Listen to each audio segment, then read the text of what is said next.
من الحاجات اللي انا بتكلم بجد وعايز افهمها او بحاول بجد ان انا الاقي لها سبب، والله مش هطلع اتحنيك واتكلم كتير، بس من الحاجات اللي انا مش قادر افهمها الاداره سايبه ارني سلوت ليه لحد دلوقتي، ومحدش يجي يقول لي اصله عشان خد الموسم الاول مع ليفربول، عرف ياخد الدوري الانجليزي.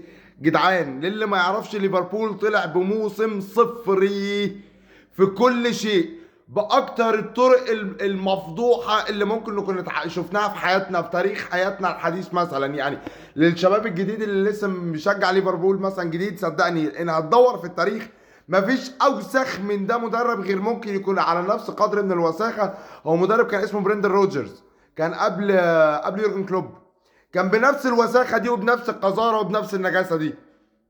انا ايه اللي يخليني اكمل مع ارني سلوت؟ ايه الفكر اللي في الملعب اللي انت شايفه كإدارة اللي هو ممكن انت في بصيص من الامل؟ انت شايف ايه؟ انت فين اللي انت شايفه؟